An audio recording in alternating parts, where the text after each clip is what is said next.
우리 마태복음 8장 18절에서 23절까지입니다. 우리 주보에는 27절까지 이제 올라가 있는데, 우리 23절까지만 함께 읽도록 하겠습니다.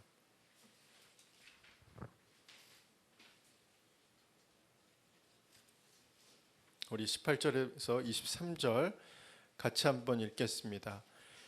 예수께서 무리가 자기를 애워싸는 것을 보시고 건너편으로 가기를 명하시니라. 한 서기관이 나와 예수께 아뢰되 선생님이여 어디로 가시든지 저는 따르리이다. 예수께서 이르시되 여우도 굴이 있고 공중의 새도 거처가 있으되 인자는 머리 둘 곳이 없다 하시더라. 제자 중에 또 한 사람이 이르되 주여 내가 먼저 가서 내 아버지를 장사하게 허락하옵소서. 예수께서 이르시되 죽은 자들이 그들의 죽은 자들을 장사하게 하고 너는 나를 따르라 하시니라. 배에 오르심에 제자들이 따랐더니. 아멘.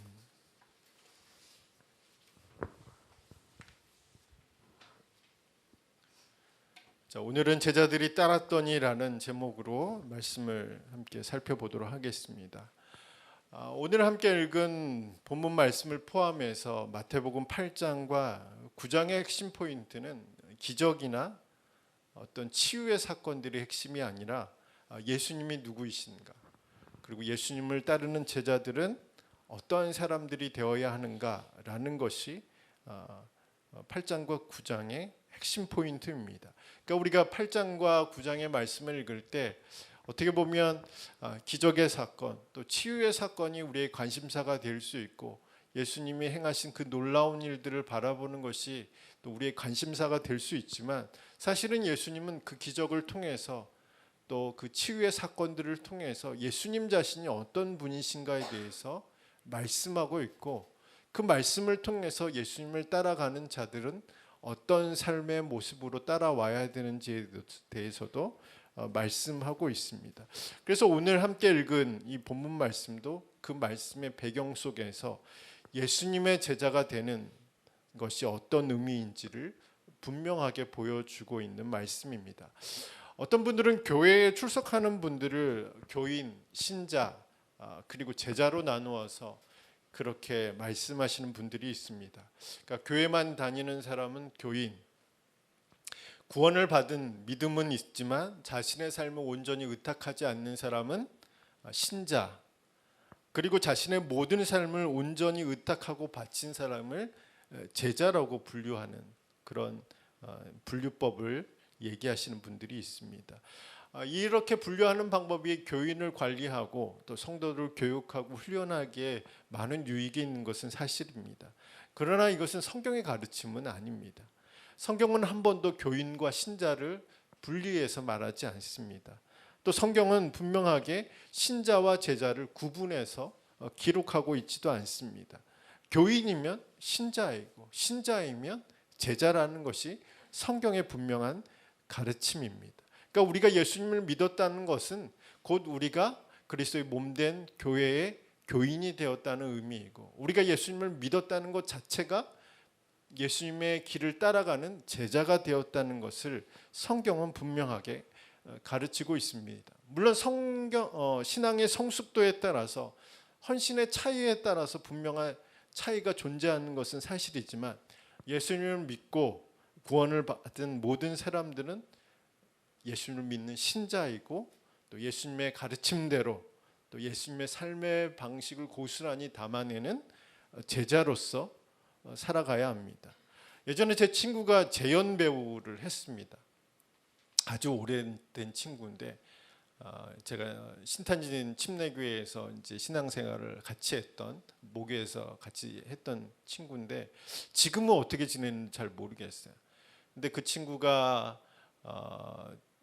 대학교를 다니면서 모델로 전향을 했는데, 모델에서 다시 연극 배우가 됐습니다. 연극 배우를 하다가 이제 연예계에 좀 진출하고 싶다, 또 방송에 출연하고 싶다. 그래서 이제 그 방향으로 갔는데, 그게 방송에 출연하는 것 자체가 그렇게 쉽지 않다고 얘기를 하더라고요. 그래서 그 친구가 재연 배우를 했습니다. 예전에 이제 사연들을 보내면 그 사연에 맞춰서 연기하는 배우들을 이제 재연 배우라고 했는데, 그 친구의 이제 그런 모습들을 보면서 우리 역시 재연 배우가 아닌가. 예수님의 말씀을 생각하고 또 예수님의 가르침을 생각하고 그 말씀대로 또 그 가르침대로 또 예수님의 삶의 방식대로 그대로 사람들에게 보여주는 재연 배우가 그리스도인들이 아닌가라는 생각을 했습니다. 심리학자이며 영성가로 유명했던 헨리 나우엔의 말을 빌려서 말하면 그리스도인들은 모두 그리스도의 살아있는 기억 매체라고 그렇게 말했습니다. 다시 말해서 그리스도를 생각나게 하는 사람들, 그리고 그리스도의 모습을 보여주는 사람들이 바로 그리스도인이다. 그리스도의 제자다라고 그렇게 이분은 설명하셨습니다. 그렇다면 어떻게 이런 삶이 가능할까요? 우리의 삶의 모습들을 통해서 우리의 말과 또 인격과 또 삶의 방식과 삶의 가치관과 삶을 이루고 있는 여러 가지 삶의 구성들이 어떻게 사람들에게 그렇게 예수님의 자제로 보여질 수 있을까요? 어떻게 신자가 제자가 되고, 이게 아니라 신자이면서 제자인 우리가 어떻게 세상 안에서 예수님을 보여줄 수 있을까?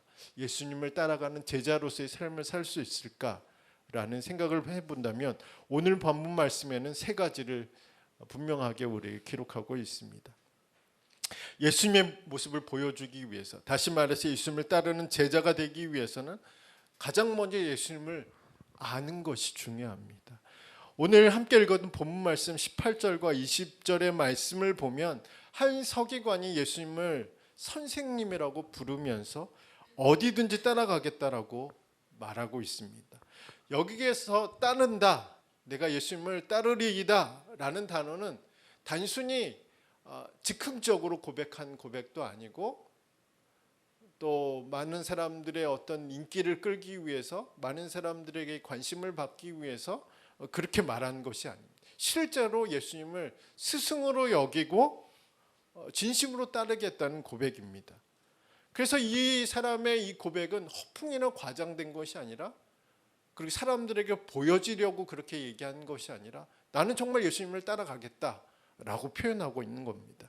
그런데 예수님의 반응이 차갑습니다. 예수님의 반응 자체, 대답 자체는 상당히 냉소적인 반응처럼 보여집니다. 왜 그럴까요? 예수님은 진심으로 고백하고 있는 그 서기관에 대해서 왜 이렇게 말씀하고 있을까요? 그 이유는 서기관이 예수님을 잘 몰랐기 때문에 그렇습니다. 서기관이 예수님이 누구인지 정말 몰랐어요. 예수님을 모르니까 예수님이 어떤 길을 가는지도 몰랐습니다. 예수님이 이 땅에서 어떤 사명을 가지고 있고 그 사명을 위해서 어떤 삶을 살아야 되는지를 몰랐기 때문에 예수님은 그 서기관에게 냉소적으로 대답한 것처럼 보여지고 있습니다. 그리고 나서 예수님이 이렇게 말씀하셨죠. 여우도 굴이 있고 공중의 새도 거처가 있으되 인자는 머리 둘 곳이 없다. 그러니까 작은 미물이라도 안정된 보금자리가 있는데 예수님은 하룻밤 잘 공간도 없다라는 말씀. 하룻밤 안식할 수 있는 그런 잠자리조차 부여받지 못한 삶이라고 분명하게 말씀하고 있습니다. 이 말씀은 사실은 서기관을 향한 말씀만은 아니었어요. 기적의 현장들이 막 벌어지고 있잖아요. 은혜가 임하고 치유가 일어나고 예수님이 놀라운 사건이 일어나니까 너도 나도 예수님의 제자가 되겠다고 난리를 친 그 상황에서 예수님께서 이렇게 말씀하고 있습니다. 서기관만을 향한 말씀이 아니라 기적의 현장에서, 치유의 현장에서 모두 다 예수님 믿겠다고 난리치고 있는 그 상황 속에서 예수님은 이렇게 말씀하고 있는 거예요. 머리 둘 곳 없는 것이 내가 가는 길이라고 그렇게 말씀하고 있습니다. 오늘 이 말씀은 사실은 우리에게도 향한 말씀이기도 합니다. 우리는 분명 어떤 은혜를 통해서 예수님을 믿게 되었습니다. 그렇죠? 어떤 사건이 있었거나 어떤 계기가 있었거나 어떤 문제가 있었거나 어떤 해결하지 못하는 여러 가지 어려움을 통해서 예수님을 믿게 된 것은 사실입니다. 그러나 그것이 예수님 믿는 것의 주된 목적이 되어서는 안 된다는 거죠. 그것만을 추구하는 것은 사실은 예수님의 제자로서의 삶을 다 설명할 수 없는 겁니다. 예수님은 분명하게 자신이 어떤 길을 가야 하는지를 말씀하고 있는데, 동시에 이 말씀 속에서는 예수님을 따라다니는 사람들 역시도 이런 삶을 각오해야 된다라고 말씀하고 있는 것이 오늘 본문 말씀입니다. 그러니까 스승인 자신이 가야 하는 길은 당연히 제자도 가야 된다. 스승이 머리 둘 곳이 없는 인생이라면 제자들도 머리 둘 곳이 없는 것이 제자의 삶이라고 분명하게 말씀하고 있습니다. 그러니까 예수님을 모르면 신자, 제자, 교인 상관없이 어렵다는 거죠. 예수님을 따라가는 것이. 근데 문제는 알아야 된다는 거예요. 우리가 미리 알고 가면 어떨까요? 폴 고갱의 황색 그리스도라는 그림을 보면 십자가에 달린 예수 그리스도가 그려져 있습니다. 그런데 그 그림의 얼굴을 자세히 보면 우리가 생각하는 그런 그리스도의 얼굴이 아니라 바로 고갱 자신의 얼굴을 그려 놓았습니다. 중세 시대만 해도 이런 일들은 신성모독에 해당되는 죄입니다. 그러나 르네상스가 되면서 인문주의가 일어나고 이성이 강조되고 교회의 어떤 그런 권위가 떨어지는 그 시대에서는 이런 작품들이 미술 작품 속에서 많이 발견하고 있습니다. 그렇다고 제가 고갱이 신성모독한 죄를 범했다 그런 의미로 말씀드리는 것은 아니고, 고갱이 자신의 얼굴을 십자가에 달리신 그리스도의 그 그림 속에 자신의 얼굴을 묘사하고 있는 이유는 예수님의 고난과 자신의 고난을 동일시하고 있기 때문에 그렇습니다. 그러니까 예수님의 십자가가 자신의 십자가이며 예수님의 고난을 자신의 고난으로 받아들였기 때문에 그 그림 속에 자신의 얼굴을 그려 넣은 것입니다. 그리고 동시에 자신의 고난에서 예수님의 고난과 자신의 십자가에서 예수님의 십자가와 연결시키는 그런 모습을 우리가 그 그림을 통해서 볼 수 있습니다. 이런 그림들을 우리에게 주는 교훈은 예수님을 따라가기 위해서는 분명하게 예수님이 어떤 분이신지를 알아야 됩니다. 제자는 스승이신 예수님이 가신 그 길을 아는 사람들입니다. 더 나아가서 스승이신 예수님을 알 때, 그리고 스승이신 예수님의 고난과 십자가를 알 때 어떤 일들이 발생하냐면 예수님을 따르는 우리의 길, 그리고 우리의 삶, 우리의 고난도 이해할 수 있다는 겁니다. 왜 그럴까요? 예수님과 예수님의 제자의 길이 같기 때문에 그렇습니다. 구원자와 구원을 받은 자의 고난이 동일하기 때문에 그렇습니다. 종종 예수님을 따르다 보면 거대한 풍랑 그리고 위기의 순간을 맞이하게 됩니다. 오늘 함께 읽지 않은 본문 속에서도 예수님을 따랐던 제자들에게 가장 먼저 다가왔던 것은 큰 광풍이었습니다. 어부들도 감당할 수 없었던 30-40년을 바닷가에서 지냈던 이 어부 출신의 제자들도 감당할 수 없는 큰 위기를 맞이했던 것처럼 오늘 우리에게도 그런 일들이 종종 있습니다. 그때 왜 우리는 이런 일들이 나에게 일어났는지 의심합니다. 무슨 죄가 있길래, 무슨 잘못이 있길래 이런 일들이 나에게 일어났는지 의심합니다. 생각합니다. 물론 우리의 위기는 때로는 죄로 인한 위기일 수도 있습니다. 죄로부터 우리의 위기가 시작되기도 합니다. 하지만 그것이 다 우리의 위기를 다 설명하지는 않습니다. 예수님을 따를 때에도 우리에게 위기가 발생합니다. 그때 우리는 무엇을 바라봐야 할까요? 예수님의 십자가예요. 머리 둘 곳조차 없으셨던 예수님의 고난입니다. 동시에 우리는 어떤 생각을 해야 될까요? 예수님을 따르는 자들에게도 이런 고난이 있지. 예수님을 따라가는 자들에게도 이런 위기가 있지. 제자가 되려면 예수님을 알아야 하는 것처럼 우리의 삶을 이해하기 위해서도 예수님을 알아야 합니다. 신자의 삶은 곧 제자의 삶이라고 제가 말씀드렸죠. 제자된 우리의 삶은 사실은 예수님을 알 때 진정으로 이해할 수 있습니다. 우리의 고난도 역시 마찬가지로 그렇습니다. 세상은 우리를 가만두지 않아요. 사탄은 우리를 그대로 내버려 두지 않습니다. 모든 방법을 통해서 믿는 자를 유혹하고 넘어뜨리고 시험에 빠뜨리고 위기에 직면하게 만듭니다. 그런 일들을 어떻게 사람으로서 이해할 수 있을까요? 그러나 우리는 예수님을 보면 그 고난을 이해할 수 있습니다. 그 문제를 온전히 바라볼 수 있습니다. 왜냐하면 예수님은 자신도 이 땅에 살아가셨을 때 머리 둘 곳조차 없는 인생이라고 말씀하셨습니다. 또한 그뿐만 아니라 이 말씀 속에서 예수님은 자신을 따르는 자들에게도 당연히 고난이 따라온다고 말씀하신 겁니다. 고난 정도가 아니라 큰 위기를 맞이할 수 있다라고 말씀하셨습니다. 그래서 우리는 예수님을 더 알아야 합니다. 예수님을 따라가기 위해서도 우리가 예수님을 알아야 하고 지금 우리의 삶에 일어나고 있는 여러 가지 일들을 이해하기 위해서도 예수님을 알아야 합니다.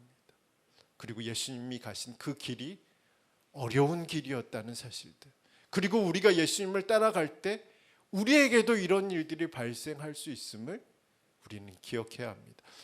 어거스틴이 이렇게 말했습니다. 주님의 품에 안길 때까지 우리에게 안식처는 없다라고 말했습니다. 우리는 이곳에서 안식처를 찾기를 원하죠. 우리는 이곳에서 안식하기 원합니다. 우리는 이곳에서 평안해지기 원하고 평탄한 길을 걷기를 원합니다. 저도 우리 가족들을 함께 기도할 때, 저녁에 자기 전에 기도할 때 평탄한 길을 위해서 기도합니다. 평안한 삶을 위해서 기도합니다. 그러나 이 땅에서 과연 그런 은혜를 주시면 좋겠지만 그런 은혜를 주시지 않더라도 이 땅에서 우리가 기억해야 하는 것은 이 땅에서는 안식처가 없다는 사실이죠. 예수님을 따라가는 그 길 자체가 예수님의 제자들에게는 고난의 삶이고 어려움의 삶입니다. 그것은 우리만 홀로 경험하고 있는 것이 아니라 예수님의 제자들이 동일하게 경험하는 것이고 예수님이 역시 경험했던 일들입니다. 그러므로 우리는 예수님을 알아갈수록 예수님이 원하시는 제자의 삶을 살아갈 수 있습니다. 예수님을 알아갈수록 우리는 제자된 우리의 삶을 온전히 이해할 수 있습니다. 그리고 오늘 우리가 겪고 있는 여러 가지 문제들도 예수님의 고난 속에서 우리는 해석할 수 있습니다. 그래서 우리가 계속 우리의 말씀을 묵상하고 있는데 마태복음의 말씀을 계속 묵상하면서 예수님을 더 알아가는 저와 여러분이 되길 간절히 소망합니다. 먼저 생각하는 사람이 제자입니다. 자, 21절과 22절의 말씀을 보면 유대교 문화에서뿐만 아니라 우리 문화에서도 쉽게 이해할 수 없는 예수님의 말씀이 기록되어 있습니다. 사실 이 말씀은 많은 시험거리를 주는 말씀이면서 많은 사람들이 예수님의 제자가 되는 것을 주저하게 만드는 말씀이기도 합니다. 자, 말씀을 함께 살펴보면 아버지의 장세를 지내고 예수님을 따르겠다고 한 사람은 제자 중에 한 명이었습니다. 그리고 이 제자였던 이 사람의 요구는 유대교의 문화, 그 다음에 전통, 그리고 종교적인 의무에 해당되는 요구였습니다. 왜냐하면 부모의 장례를 게을리하는 사람은 다섯째 계명, 부모를 공경하라는 이 계명을 어기는 것으로 그 당시에 취급했습니다. 그래서 이 사람의 요구는 지극히 당연한 요구였던 것처럼 보입니다. 그런데 예수님은 이 사람에게 가서 라는 말씀을 하지 않으셨습니다. 오히려 어떤 말씀을 하셨죠?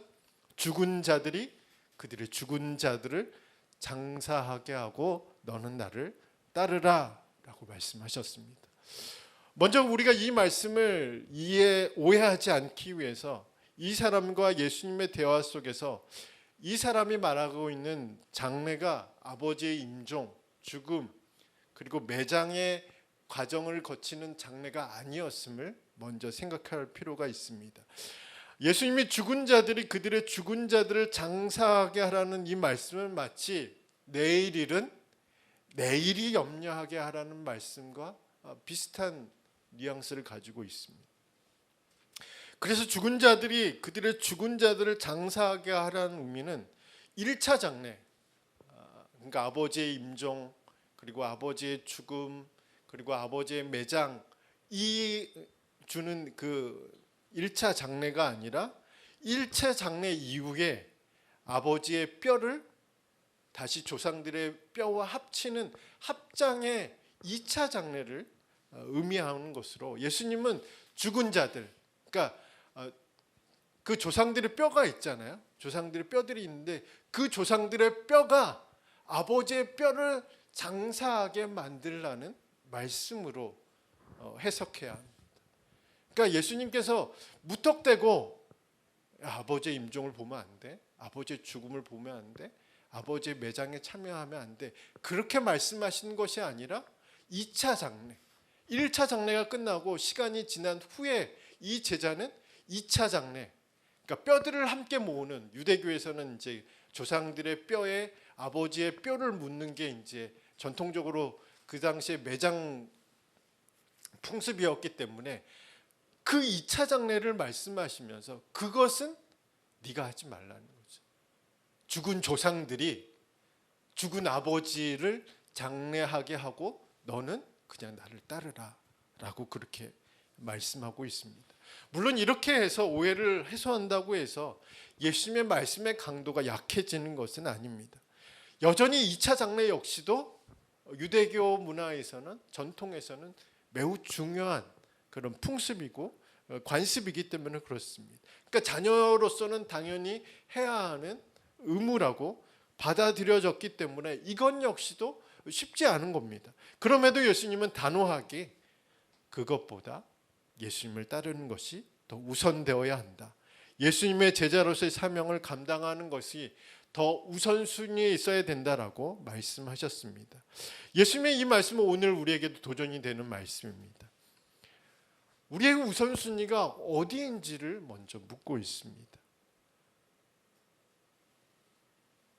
또한 우리의 우선순위에서 혼돈이 있다면 우선순위에서 예수님을 따르는 일들이 뒤로 밀려나 있지 않도록 올바르게 우선순위를 선정하는 것이 중요하다. 그것이 예수님을 따르는 신자, 예수님의 구원을 경험한 신자들의 삶이라고 분명하게 말씀하고 있습니다. 그렇다면 왜 우리는 우선순위를 바로 잡아야 할까요?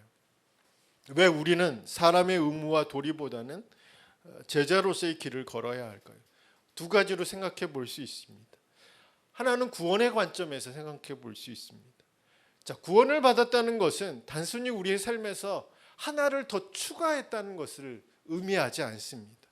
다시 말해서 우리가 가지고 있는 삶에서, 그것이 삶의 가치관이 됐든 삶의 방식이 됐든 사람의 의무와 도리가 됐든 간에 거기서 또 하나를 추구하는 것을 구원이라고 말하지 않습니다. 구원은 생명을 맞바꾸는 겁니다. 성경은 한 번도 구원을, 우리의 삶을 그대로 유지한 채 그 구원을 받아들이는 것을 얘기한 적이 없습니다. 성경은 분명하게 우리가 죽었다라고 말했습니다.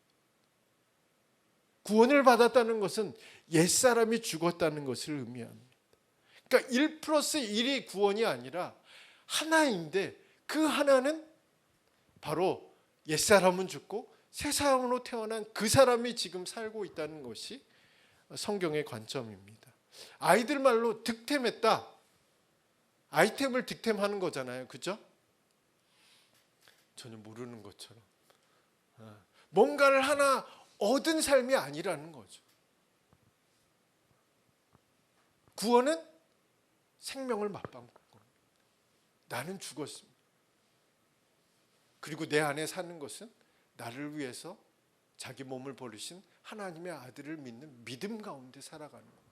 이제는 내가 사는 것이 아니라 내 안에서 그리스도께서 사는 것이라고 고백하는 사람들이 구원을 받은 사람들이고 예수님을 따라가는 제자들의 고백이기도 합니다.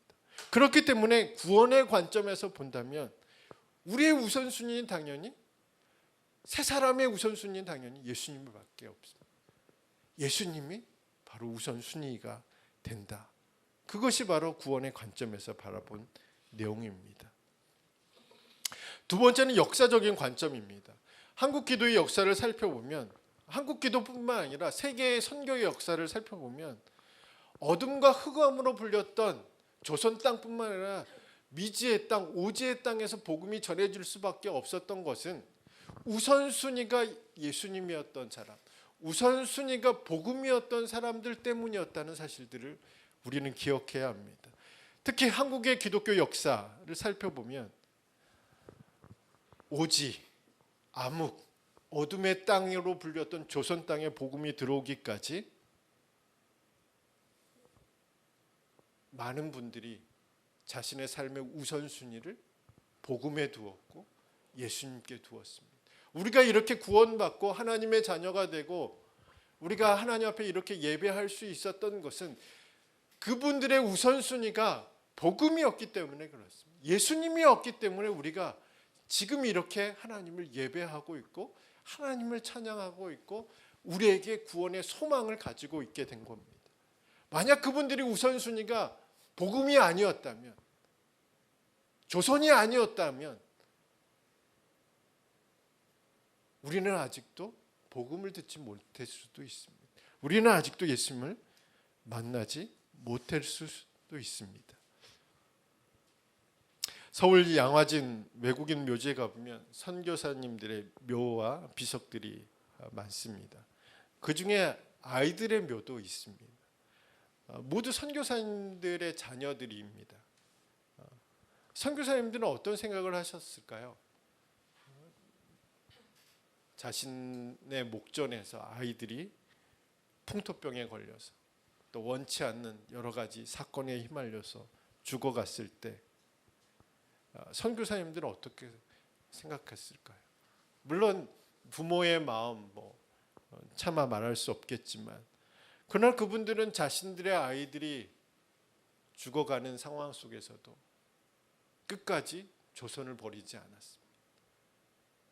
자신의 아이들이 장례를 치르면서도 그분들은 이 땅을 원망하지 않고 떠나지 않았습니다. 그분들은 자신들의 자녀들이 묻힌 이 땅에 같이 묻히기를 원했습니다.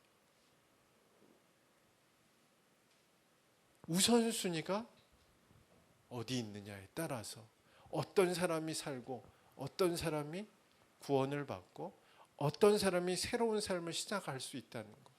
이것이 바로 한국에 파송받은 외국인 선교사들의 삶의 모습들이었습니다. 이런 관점으로 본다면 당연히 우리에게도 예수님이 그런 삶을 요구하신다는 사실들을 우리는 기억해야 합니다.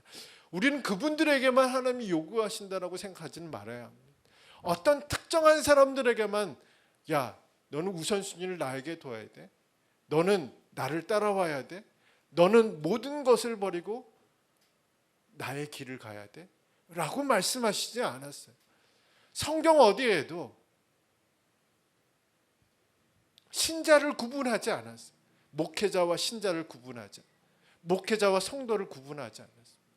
모두가 다 예수님을 따라가기 위해서는 자기 십자가를 지고 나를 따라오라고 말씀하셨지. 너는 따라오고 넌 따라오지 마. 너는 가장 먼저 우선순위로 나를 생각하고 너는 조금 더 있어봐. 이렇게 말씀하지 않으셨다는 사실이죠.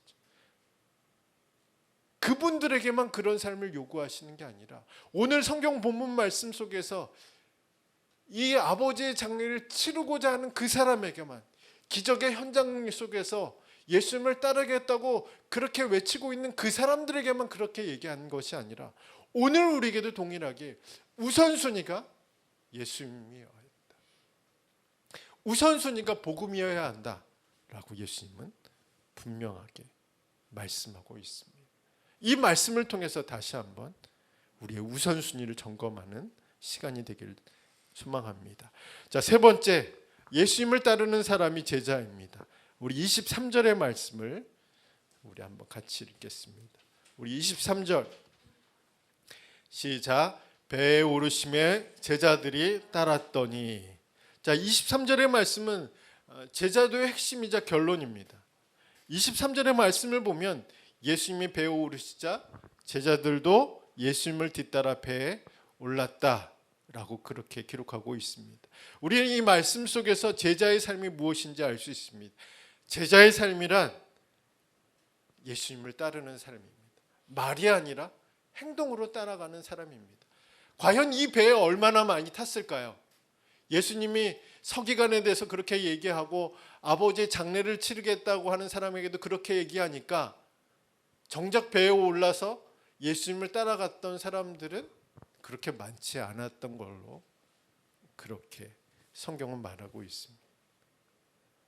그런데 오늘 이 말씀 속에서 우리가 더 눈여겨봐야 되는 부분은 뭐냐면 지금 읽은 9절의 전후 배경을 살펴보면 예수님은 자신의 길을 아셨어요.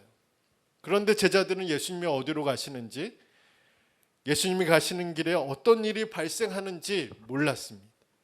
제자들은 예수님이 가시니까 제자들도 함께 그 배에 올라탄 겁니다. 저는 오늘 이런 모습들이 우리에게 필요하다고 생각합니다. 하나님의 일을 모두 이해할 수 없습니다. 하나님이 우리의 인생을 어떻게 이끌어가는지도 잘 모릅니다. 하나님이 우리에게 어떻게 이것들에 대해서 우리를 납득시켜 갈지를 모릅니다. 또 우리에게 어떤 특별한 체험이 없을 수도 있습니다. 그러나 우리가 오늘 이 말씀 속에서 기억할 수 있는 것은 그럼에도 불구하고 예수님을 따라가는 것이 필요합니다. 하나님의 일을 모두 이해하지 못해도 우리 앞에 어떤 일이 일어날지 아무것도 몰라도 하나님의 뜻을 분명하게 우리 깨닫지 못해도 어떤 특별한 체험이 우리에게 없다 할지라도 그래서 우리가 무지한 상태여도 제자들처럼 예수님을 따라가는 것이 제자의 삶입니다. 초대교회 7 집사 중에 빌립이라는 인물이 있습니다. 집사 직부의 시작은 봉사와 구제의 역할이었지만 빌립의 역할은 사도의 역할과 거의 맞물려 있습니다. 그 이유는 빌립이 하나님의 일을 모두 이해하지 못했지만 주님의 부르심이며 어디든지 순종하며 갔기 때문에 빌립의 모습들을 통해서 우린 제자의 모습을 볼 수 있습니다. 특히 사도행전 8장의 말씀을 보면 빌립은 사마리아 성에 가서 복음을 전합니다. 빌립이 전한 복음을 듣고 그 성이 복음화되기 시작했습니다. 그 성에 큰 기쁨이 있었다라고 성경은 기록하고 있습니다. 큰 부흥의 역사가 일어나자 사도들이 오기 시작했습니다. 사도들과 함께 그곳에서 복음의 놀라운 일들을 감당하기에 많은 일들이 있었습니다. 많은 사람들이 예수님을 믿고 예수님의 가르침 또 예수님의 제자로서의 삶을 배우기를 원했습니다. 근데 주의 천사가 나타났습니다. 주님께서 사자를 보내셨습니다. 빌립에게 이렇게 말씀하셨습니다. 가사라는 곳까지 내려가라고 말씀하셨습니다. 사도행전 8장 26절에 보면 그 길이 광야라고 기록하고 있습니다. 상식적으로 이해가지 않는 말씀이죠. 이해할 수 없는 부분입니다. 왜냐하면 사마리아 성은 지금 부흥하고 있습니다. 큰 역사가 일어나고 있죠. 자신이 지금 필요합니다. 자신이 그곳에서 할 일이 너무나 많은데 주의 사자는 가사로 내려가라. 그곳은 광야다라고 말씀하고 있습니다. 빌립은 어떻게 했을까요? 우리가 잘 아는 대로 광야로 내려갔습니다. 부흥의 현장에서, 기적의 현장에서 광야로 내려갔습니다. 그리고 거기서 한 사람을 만나죠. 그리고 그에게 복음을 전합니다. 그리고 나서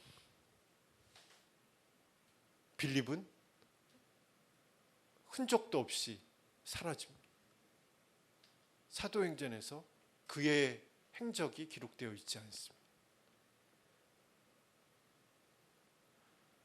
바로 성경은 이런 삶이 제자의 삶이라고 이야기를 합니다. 이해하지 안 되는 일들이 많죠. 납득이 되지 않는 일도 많이 있습니다. 잘 알지 못할 때도 있어요. 그러나 주님이 배에 올라타니까 주님을 따르겠다는 사람들도 그렇게 배에 탄 겁니다. 앞에 풍랑이 일어날 걸 예수님은 아셨을까요? 물론 아셨을 수도 있고 모를 수도 있겠죠. 인간의 몸을 가지고 있었기 때문에. 그러나 분명 자신의 앞길에 고난의 길이고 머리 들 곳조차 없는 인생인 거는 예수님이 아셨기 때문에 고난의 길인 거는 아셨습니다. 그러나 제자들은 몰랐어요.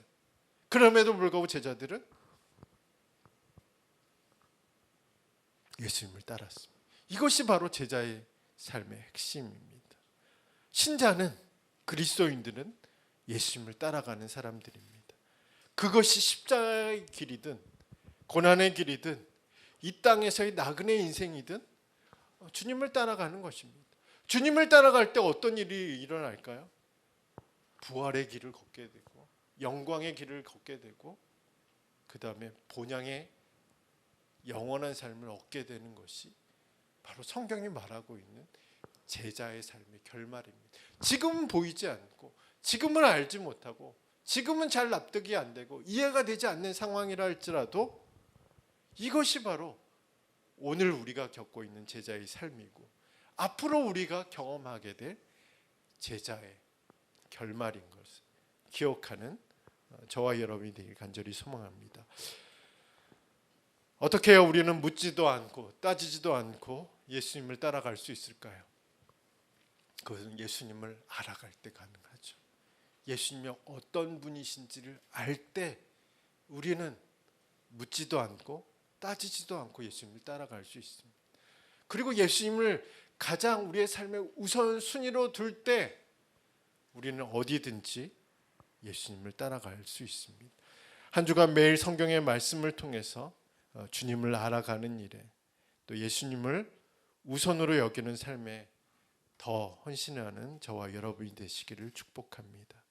그래서 주님의 제자로 주님을 생각나게 하는 사람 그리고 주님을 기억나게 하는 사람으로 이 땅을 살아가는 저와 여러분이 되기를 축복합니다. 우리 함께 찬양